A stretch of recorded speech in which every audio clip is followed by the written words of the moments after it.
Welcome to photosNtravel, a show that introduces you to fascinating places around the world. Please welcome our host and tour guide, Jonathan Van Bilsen.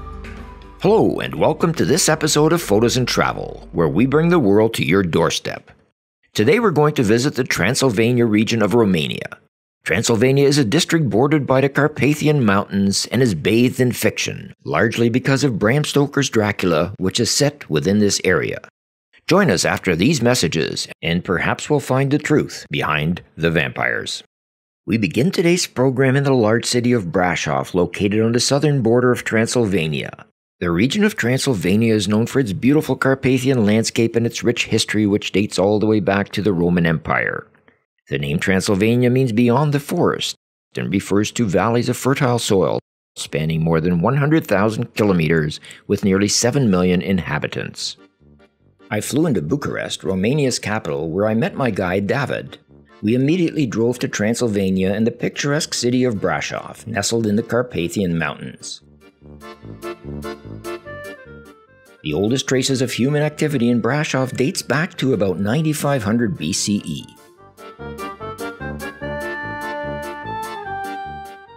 Transylvanian Saxons played a decisive role in Brașov's history and were invited by Hungarian kings to develop towns, build mines, and cultivate the land. The settlers came primarily from Germany, Flanders, and France.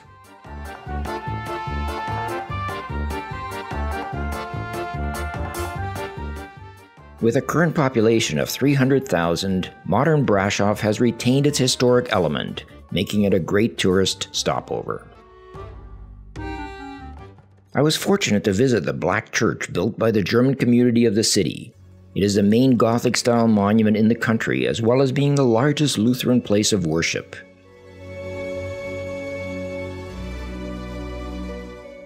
Originally a Roman Catholic structure, it was constructed in the late 1300s, employing Bulgarian workers as craftsmen. The cathedral is a major symbol of Brașov, as well as a museum open to visitors. A Lutheran service is held each Sunday for the small German community of the city.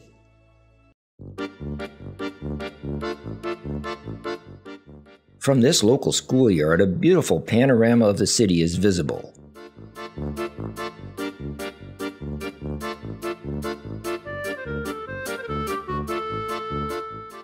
During communist times, an emphasis on manufacturing turned Brașov into an industrial site.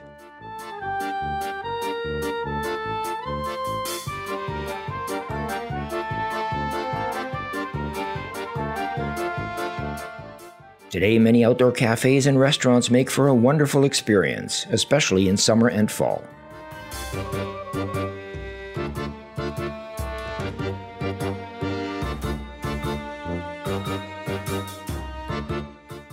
After a few days in Brașov, David drove me to visit what I understood to be the castle of Count Dracula. Passing countryside and villages with interesting indicators to the Romanian way of life, I became more aware of Bram Stoker's eerie novel.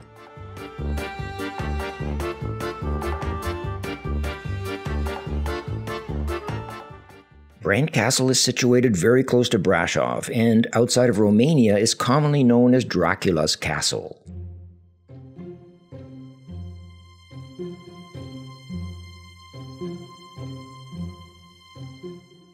It is often erroneously referred to as the home of the title character in Bram Stoker's Dracula.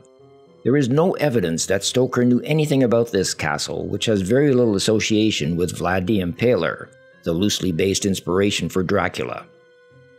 A Dutch author explained the location for Castle Dracula from Stoker's book is actually an empty mountaintop near the former border with Moldavia.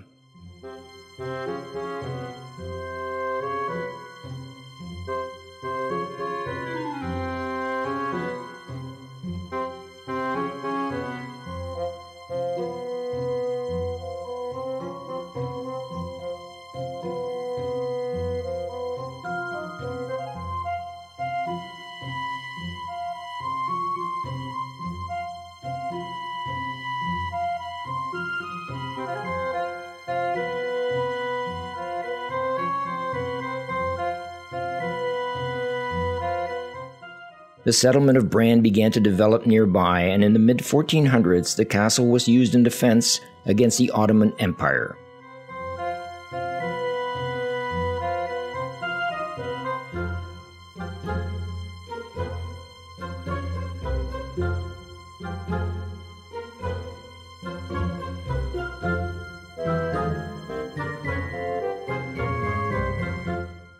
Although many castles of the time belonged to members of nobility, it has been established that Bran Castle was built almost exclusively for fortification and the protection of German colonists in Transylvania.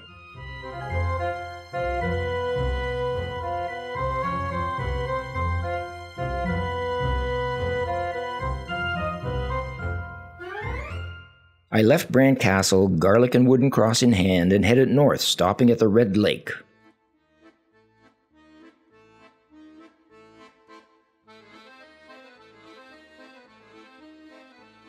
The lake, a natural storage dam, is the largest mountain lake in Romania.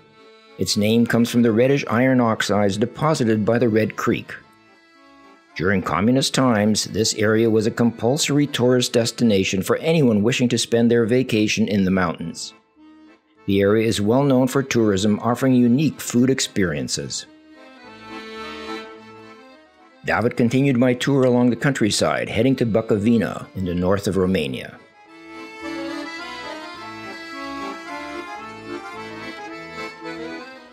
This area does not have large hotels, and the best way to experience it is in a family-owned guest house. Hildy's residence is a spacious two-story accommodation where the homemade food was excellent, and the brandy bottles were bottomless.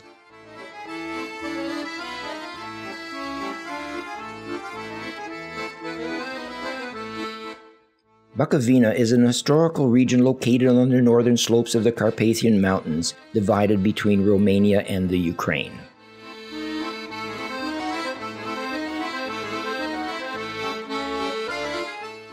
One of the main reasons to visit this area is to explore the famous painted monasteries of the region.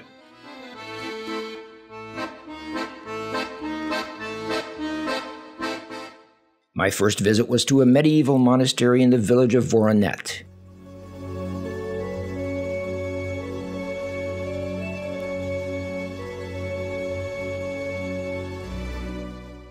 It is one of the most famous painted monasteries in southern Bukovina.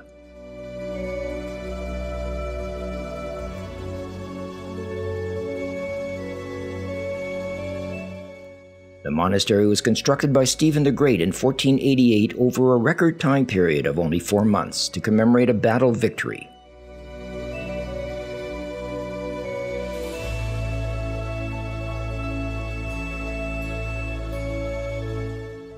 Often known as the Sistine Chapel of the East, the frescoes at Voronet feature an intense shade of blue.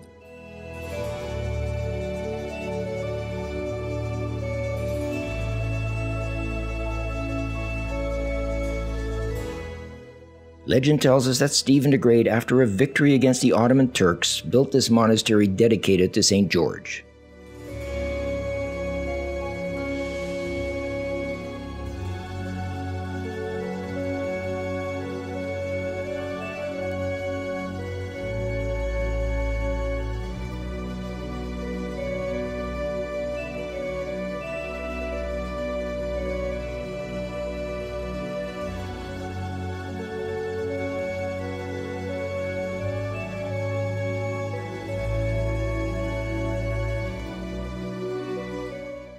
The church is one of the painted churches of Moldova listed in UNESCO's list of World Heritage Sites.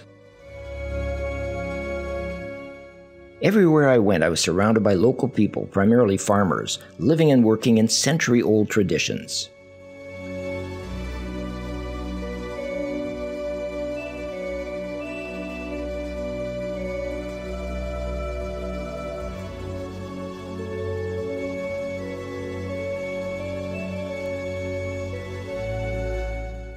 My next stop in the painted monasteries region was the Monastery of Moldavita, built in 1532 by the son of King Stephen.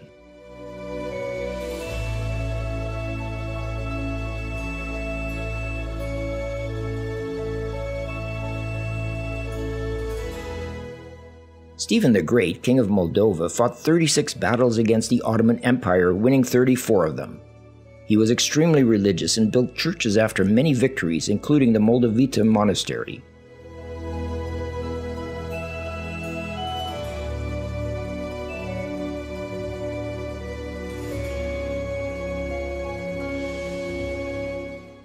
Altogether, there are 8 monasteries, and all were placed on the UNESCO World Heritage List in 1993.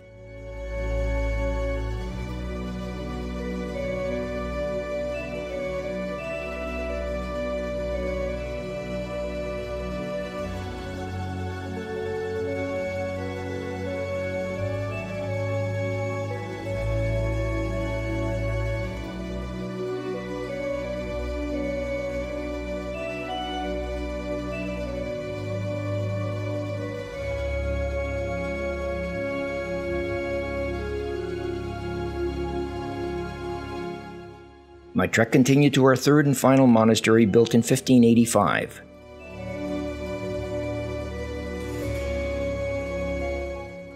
Sucavita is another Eastern Orthodox monastery and is located in the southern part of this historical region of Bukovina. Both interior and exterior walls are covered by mural paintings, which depict biblical parables from the Old and New Testaments.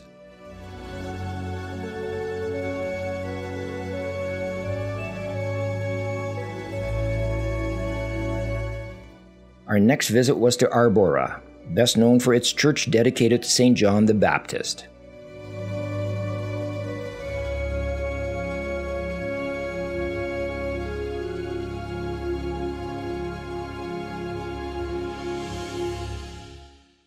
Primarily, the region is known for farming.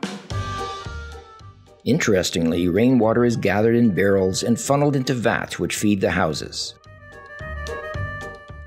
Some residences feature onion domes, usually a sign the house is occupied by gypsies. Of course, driving in Romania is like anywhere else in the world.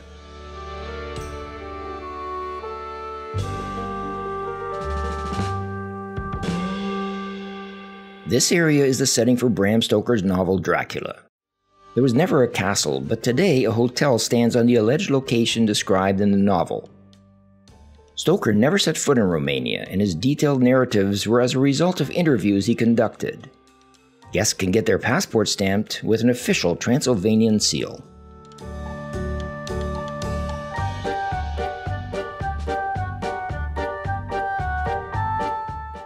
Bram Stoker's novel was loosely based on Romanian Prince Vladimir Tepe, or Vlad the Impaler. He was known as the Devil, a word which when translated into Romanian means Dracu. Fortunately, we have avoided Dracula thus far, but the scenery of Transylvania is certainly as Bram Stoker described it in his book. The beautiful painted monasteries make this a very special place. But we still have a visit planned to one of Europe's most unique hidden gems. Join us after these messages as we explore a very unexpected surprise. Welcome back. As I mentioned before the break, one of Transylvania's hidden gems is the Mary Cemetery, located in the town of Sepanta, near the northern border of Transylvania. The uniqueness of this setting is not the spectacular church, but instead the cemetery next to it. What makes it so unique? The colorful grave markers individualized to explain the sometimes humorous story behind the person buried there. Driving through the countryside toward the town of Sepanta, we came upon the world-famous Mary Cemetery. Souvenir stalls greeted us as we entered the grounds of St. Mary's Catholic Church.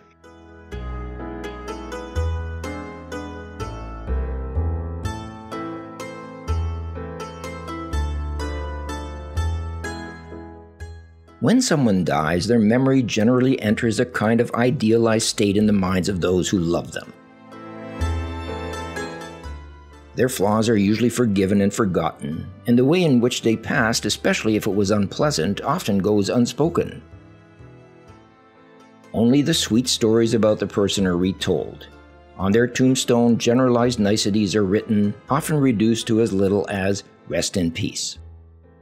That is not the case in the town of Sepanta, where, at the Mary Cemetery, over 800 wooden crosses bear the life stories, dirty details, and final moments of the bodies they mark. Displayed in bright, cheery pictures are the biographies of almost everyone who has died in the town. Illustrated crosses depict soldiers being beheaded and a townsperson being hit by a truck.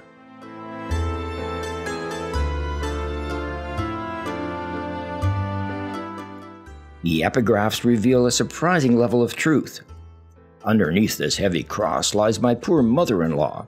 Try not to wake her, for if she comes back home, she'll bite my head off.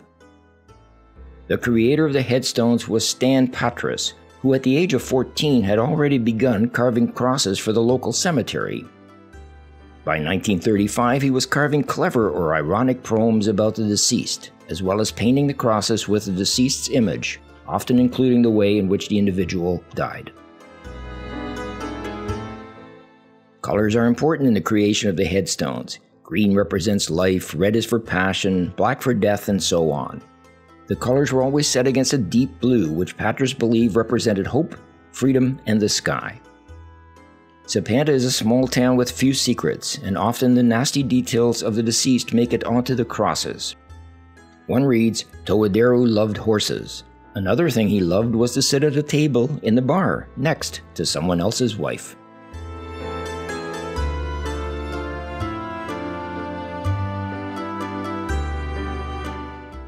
Visiting museums always gives me a good knowledge of an area, and the one-room Maramura's Women's Museum, dedicated to show the life of typical Romanian peasant women, was no exception.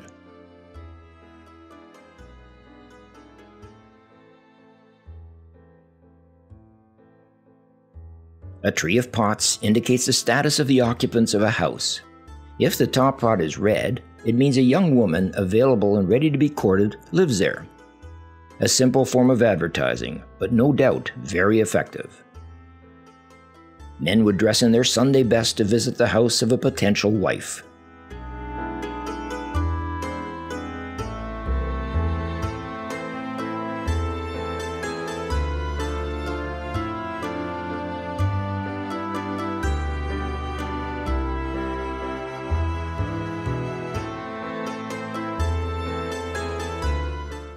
David stopped the car and introduced me to a local who had a water wheel hooked up to a still where he brewed his own brand of the Romanian staple, brandy.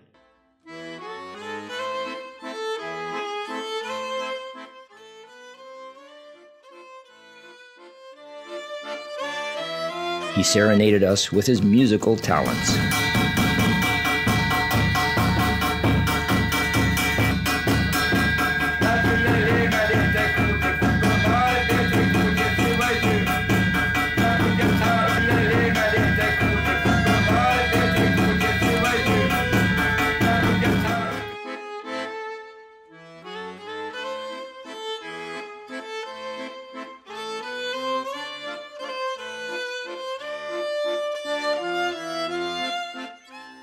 My journey continued through the countryside to the largest city of the region, Cluj-Napoca. A city in northwestern Romania, it is the unofficial capital of the Transylvania region and is home to numerous universities, vibrant nightlife, and many landmarks.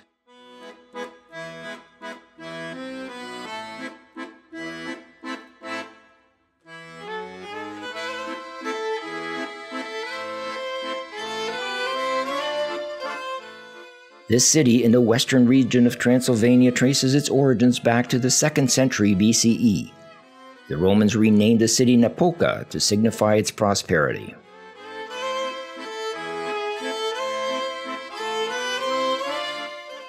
Union Square is dominated by the 15th century St. Michael's Church, one of the finest examples of Gothic architecture in Romania. This, the main square of the city, is home to many shops and restaurants.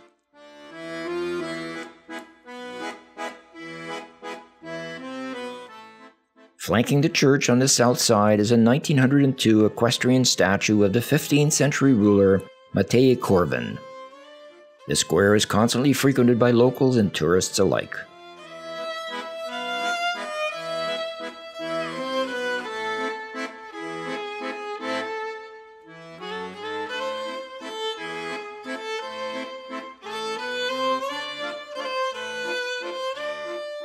German merchants who arrived here in the 12th century rebuilt the medieval earthen walls of Cluj in stone after the Tartar invasion of 1241.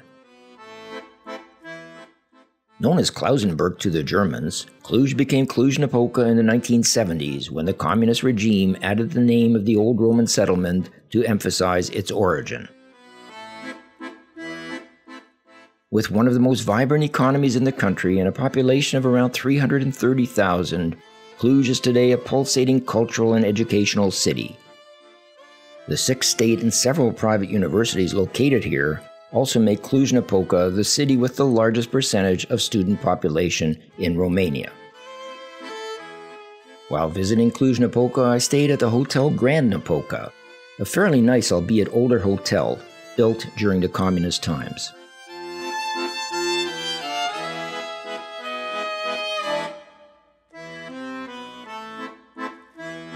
Romania has a worldwide reputation for being inhabited by bands of gypsies. When visiting, one soon realizes this is not the case, and less than 0.5% of the country's population are gypsies. Gypsies originated in the Punjab region of northern India as a nomadic people and entered Europe between the 8th and 10th centuries CE. They were called gypsies because Europeans mistakenly believed they came from Egypt. This minority is made up of distinct groups called tribes or nations. Also known as Romas, a term which has no correlation to the name Romania, but instead comes from the language they spoke called Romani, which is based on Sanskrit, the classical language of India. It is quite common to see these craftsmen selling their wares and copper ornaments alongside the road. We continued our travels through Transylvania to the city of Sighisoara, stopping at the Rupeia fortress.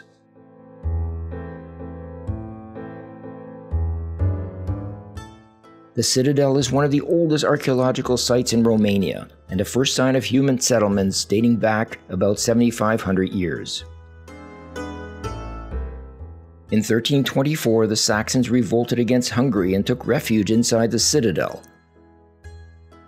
The name of the citadel comes from the Latin ripa, meaning stone.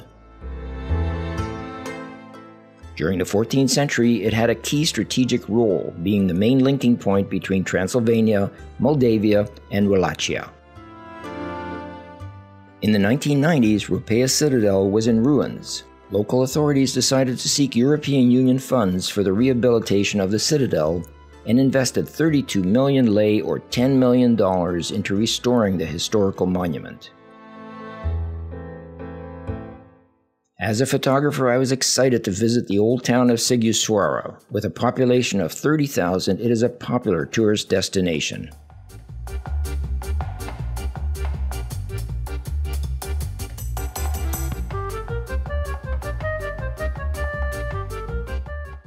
The Central Park Hotel was right downtown, with excellent views of the old clock tower.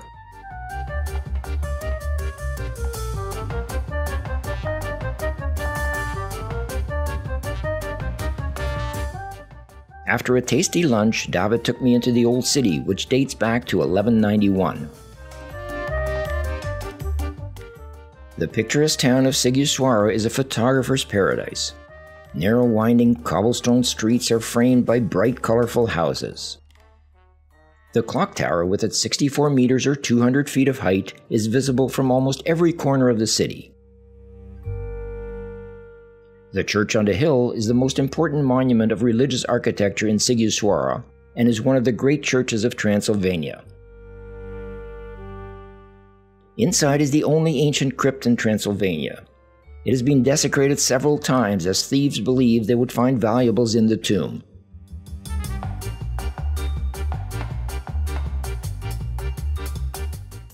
A covered staircase takes visitors back to the peaceful village where an evening stroll presents many cafes and quaint shops, as well as the alleged birthplace of Vlad the Impaler.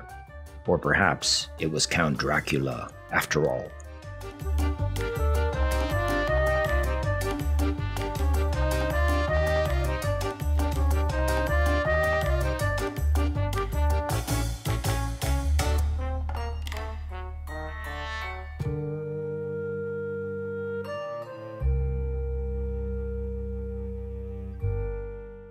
We met several people dressed for an evening ball, or maybe a secret rendezvous with the Count himself.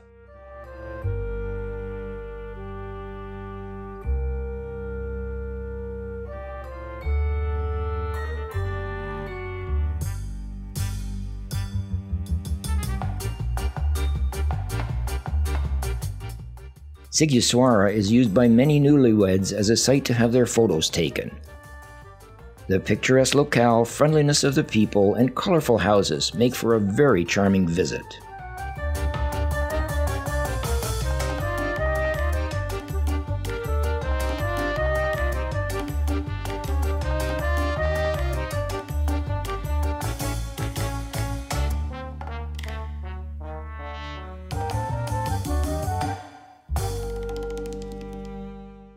Heading south near the end of my Transylvanian adventure, David stopped in a small village where we were met by a man riding a horse and cart.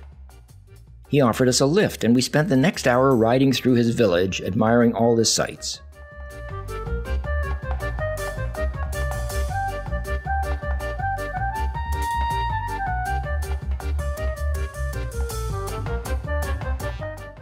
At the end of the ride, we were invited back to his house where we had a tour of their farm while his wife prepared a delicious home-cooked meal. Our host, who doubled as the waiter, served us a typical Romanian dinner consisting of meat, potatoes, vegetables, and of course, brandy.